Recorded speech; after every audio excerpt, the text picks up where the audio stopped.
สบายดีพี่น้องสบายดีตอนเสาร์เนาะโอ้วันเสาร์ได้เนาะเพ่นแล้วกำลังพากันตื่นพี่น้องสบายดีเด้อพี่น้องสบายดีพี่น้อง สิพากันไปปากซองพี่น้องพา FC ไปดินเนาะไปเที่ยวเพื่อนนี้พากันนอนปากซ ว่า อง เห็นได้ผ่านไปเที่ยวฟ้าเขาไปเที่ยว กันไปเที่ยวเองเนาะ พาพี่น้องบริตากฝนนะเด้อมาน้อยมีรถใหญ่มากพาหมู่ไปเที่ยวอันนี้บ่มีแต่เงินส่งค่าน้ำมันเนาะมีรถแต่บ่ เก็บ มี เล ค่าย เก็บ น้ำมัน เลยค่าน้ำมัน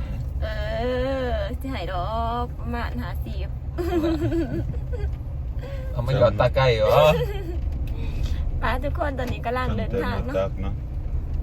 นี่ก็ว่ามันแรกมันกินข้าวอย่างนี้สู้ อีสังมีหานยังหาน มาปิ้น ว่าปิ่นนี่บ่แซ่บอยู่นะหาของกินเขามาเคยมากับหมูเท่านึง ตอนนั้นคุณ บอ ป้าก ว่า ป้าพี่น้องตอนนั้นขั้นทางหลังเนาะเป็นตามมา300กับ พี่ชู ผัวเพิ่นเป็นคนขับ เราเมื่อขี่รถเขียว กาทองผ่าขึ้นพ้นสต๊อกแล้วนี่ญี่ปุ่นนั่นน่ะตกแน่นอนต่างปากสอง สิไปสายปากสอง ไปตัดอันนั้นได้บอลเข้าไปตัดทุกปีนี่แต่ก็ได้เอาไปพาเข้าไปคาเฟ่อันนั้น คือพอไปอันนั้นน้ำตัดที่น้ำมันเสียเงินบ่ ตัดเนี้ยหมด เออ แล้วย่างลงมาได้ที่ผีอะนะฮะ ยางร่วงก็ยืนอยู่อันนั้นเทิงกับ ไปถ่ายรูปมองอันนั้น อาจ ดิ จะปีแล้วก็สิยางลูกแหละ นะ แล้วแต่ เพราะว่ามันงามกว่านะแต่ถ้าตาจำปีมันบ่มีอีหยังแบบเข้าเข้ายังหั่นนะ อืม มันเป็นตาดแบบเข้าไปอันนั้นที่สื่อแคมปิ้งมีสื่อโอ้รถทั่วอันนั้นนักเขียนไทยมาจากนี่ คนไทย อ๋อ ส่วนลายอันนั้นคุกพวกแบบว่า เขาว่าทั่วราชการเนาะลุงเสือเทียมเป็นเทียม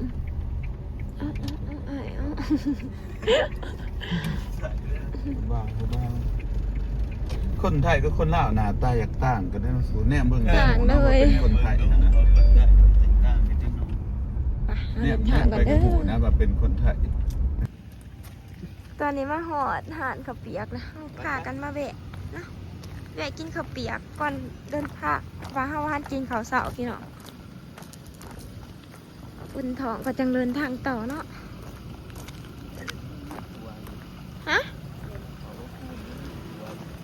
กับพี่หนูว่าคือกันนั่นแหละกูว่ามึงบ่ได้กินร้ายซ้ำกูซ้ำพากันไปเด่นเมื่อคืนนี้พี่น้องพากันมาค่ะบรรยากาศอันนี้หาดขับเปียกปูเนาะรัก11บ่ รักเอียงวะเย็นสบายคอฟฟี่ ว่าเจียง บ้าเจียงเลยเนาะ กำลังว่าเจียงว่าฮันวิทรัก21หาดเพิ่นแบบตกแต่งเป็นตาหักเนาะเป็นหาดสไตล์แบบคาเฟ่เนี่ยพี่น้องแบบเป็นหาดใหม่นะหาดแบบสวยเข้าไปกินข้าวเปียกกัน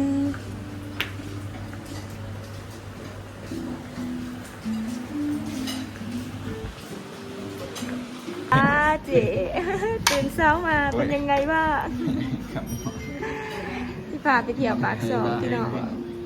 ฮะ ตื่นเช้ามาทำยังไงบ้างของวะ เอาบอกว่าเป็นยังไงบ้างเขาก็บอกหยอกซื้อบอกภาษาลาวภาษาไทยปนกัน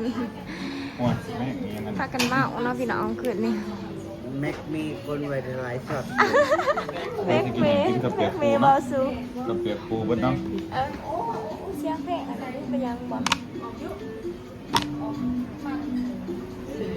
นี่มีกับเปียกปลาน้ กับเปียกปู คนเป็นนางรัก ข้าวเปียก ำใช่นั่นแหละ พี่น้องกับเปียกปูมาเด้อแซ่บบ่ ตาลมุ้งมันหน้ามี มันบ่คือ มันบ่คือกับเปียกอันนั้นเด้อแซ่บบ่อร่อยไหม กินกาแฟกูเนี่ยก็จะมีอยู่หน้า ถามเอาตีเครื่องปรุงบหลายแซ่บบ่เจ๊ นี่น้ำตาลกับหนัก เช้ามาได้กิน กินข้าวเปียกเนาะของถอง หอนแต่ว่าข้าวเปียกอันนี้มันหอนแห้งน่าเย็นเลย บางป้านี่ก็นอน รู้คือสีหอมเนาะ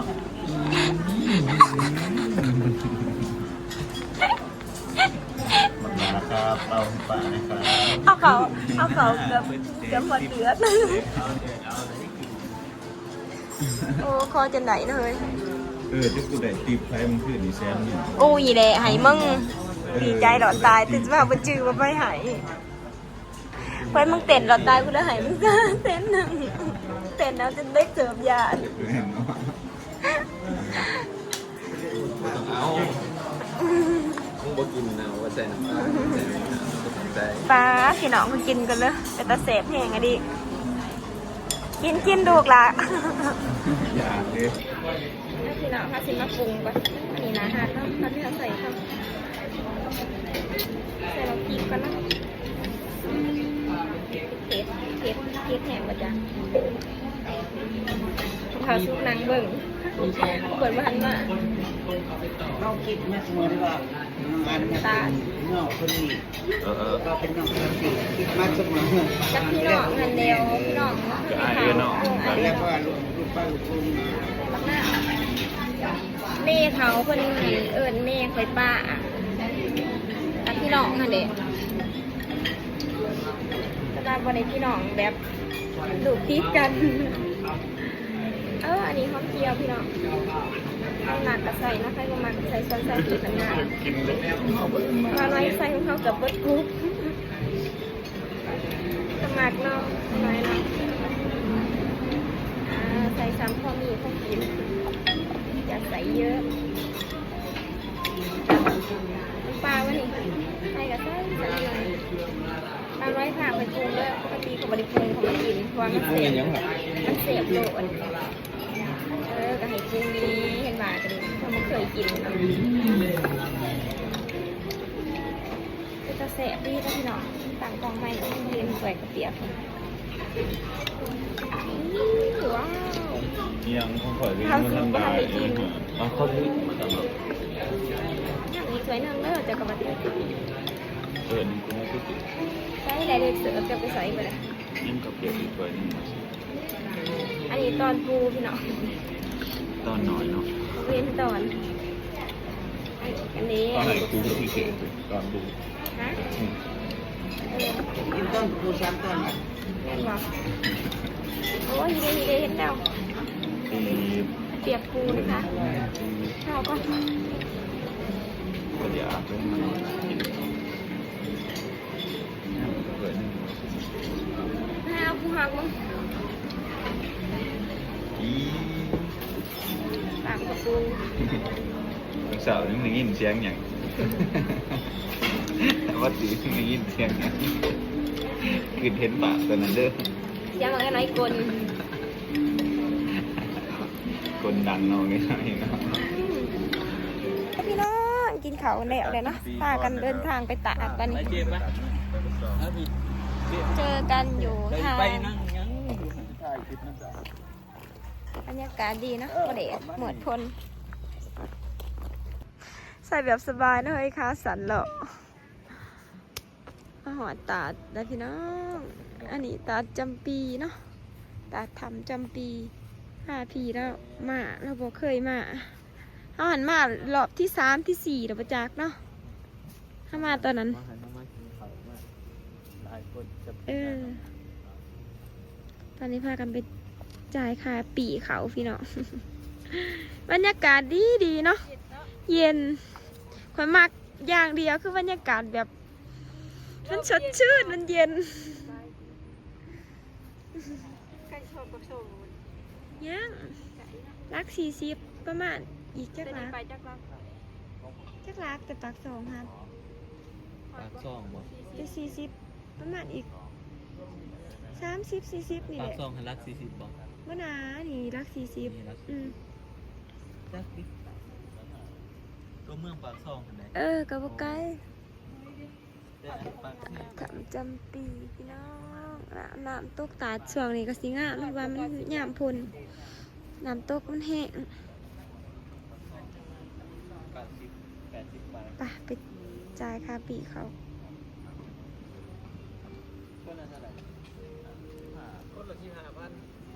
ไปย่างน้องเฮาวันนี้ เข้าน้ โอ้น้องเขาเนี่ย เข้าบ่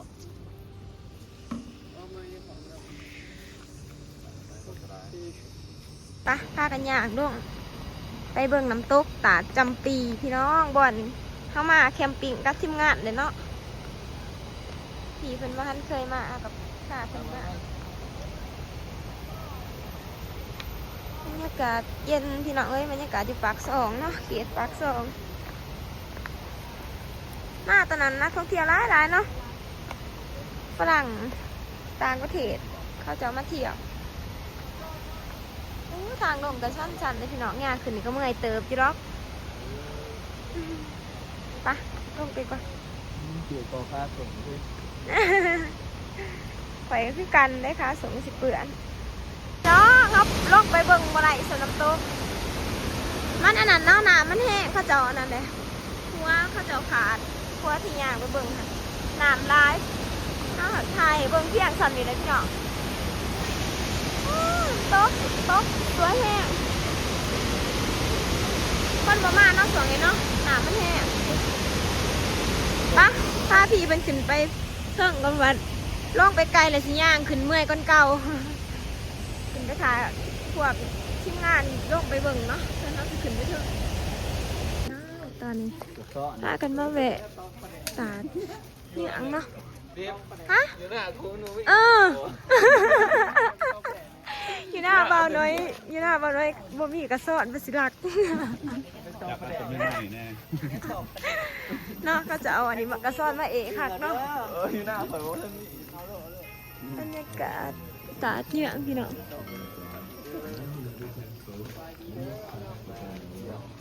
กระสอนบนตกเนาะมันอันนั้นมันตกมันเศร้าที่นี่มันความเศร้าที่บอก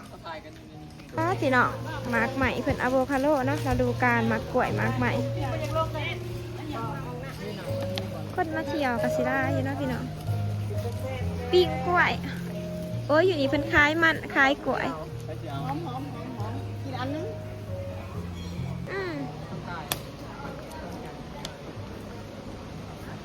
วิวคือสวยพี่น้องเดี๋ยวสิพากันย่างลงไปทางลุ่มเนาะไปเบิ่งน้ำตกป้าพี่น้องขอกระบอกได้มาเฮิงไหนแล้วนี่ค่อยๆนะพี่บรรยากาศดีเนาะคนแรกที่แบบว่าเข้ามาเป็นครอบครัวนะคือคงกินมานั่งแคมปิ้งปูสาดไม่ว่าตั้งนั่งงามกว่าเก่า ไปเลยน้องเลย เขาเห็ดใหม่มันก็ง่ามนี่พี่น้องน้ำตกตาดเยื่องสวยแฮงเนาะเลินสะดวกสบายคนมาเที่ยวร้ายแล้วพี่น้องมื้อนี้เจ้าตีบก็มาตั้งแต่พุ่นเดะนั่งรถมาเธอหนึ่งเนาะนาสิพาอีเมย์ก็อีพอว่าก่อน มานั่งแคมปิ้งแบบถือสาแต่ก็ซื้อแนวกินมานั่งเด้มากะสบายมาแบบเป็นครอบครัว มาครอบครัวแล้วมาในกลุ่มเนาะแบบเวลาเขามีเต็มที่อย่างเดียว แม่น มาปิกนิกกัน ปิกนิกนั่งกินข้าวส้มน้ำโต๊กคนมาเที่ยวร้ายเลยมื้อนี้ เนาะมันมีคนหลายเนาะ แม่นวันผักวันถีดวันถีดปะพี่น้องได้มาถึงถิ่นดินเลนน้ำตกตัดเยืองน้ำตกแห้งเนาะน้ำตกแห้งเลยเพราะว่าช่วงมันเป็นย่ามพลเนาะพี่น้องนี่หมอมีบรรยากาศสวยลาวไต่พี่น้องใครมีโอกาสก็มาเที่ยวเด้อไปมาถ่ายรูปพ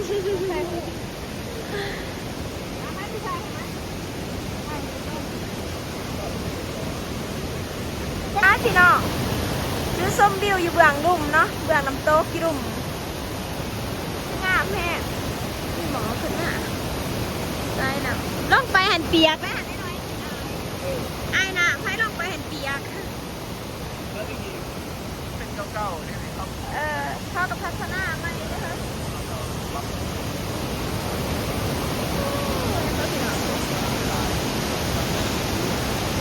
เพราะว่าตาดีนะข้างหน้าเพราะว่ามันได้ส้มตุ๊กลายสวยนะ ดีมันกว้างดีบอล สวยบ่เจอเลยมาตะเฮิงหรือว่าเจ๊ เดือนมาประมาณเดือน4 อันนี้ครับ ส่งแรก เขาจะมาเขาเห็ดหรือบ่นี่เขาเปลี่ยนใหม่ครัวนี่ เป็นหัว ตะกี้เป็นครัวเก่าครัวใหม่ เก่าเนาะ โอ้บรรยากาศมาส้มบิวกับผู้บ่าวทั้งหลังอันพี่น้านะอุ้ย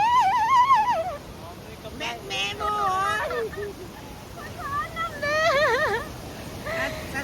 บรรยากาศดีมาก มาเย็นก็เจ้าแบบมานั่งปิกนิกกันเต้ แม่น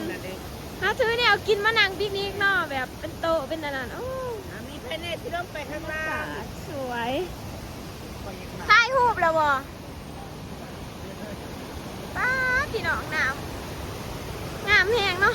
ป้าพี่น้องน้ำโต๊ะข้างนี่อายมันเป็นหมอกเลยเนาะคนสิลงไปได้หลายผู้ดุมผู้ใช้ลงไปเห็นต้องใส่เสื้อพ่นทำมาจากเปียกว่าอายของน้ำโต๊ะเนาะเปียกกับตาที่สวยเราตีมาจ้ะลายเสือเลยเนี่ยนับเสือพันกว่าไหนนะสิพากันกลับแล้วก็ไปแวะคาเฟ่เนาะบ้างตอนนี้สิพากันกลับแล้วเด้อมวนลายน้ำมาส้มน้ำโตกโอ้เปียกเบิดนะบ้าหน่อยสิพากันไปแวะคาเฟ่อันนั้นล่าว่าอีกพี่น้องคลิปนี้เป็นคลิปมาเที่ยวปากสองเนาะค่ะทีมาเที่ยวไปพอกันใหม่คลิปหน้าเด้อพี่น้องบ๊ายบาย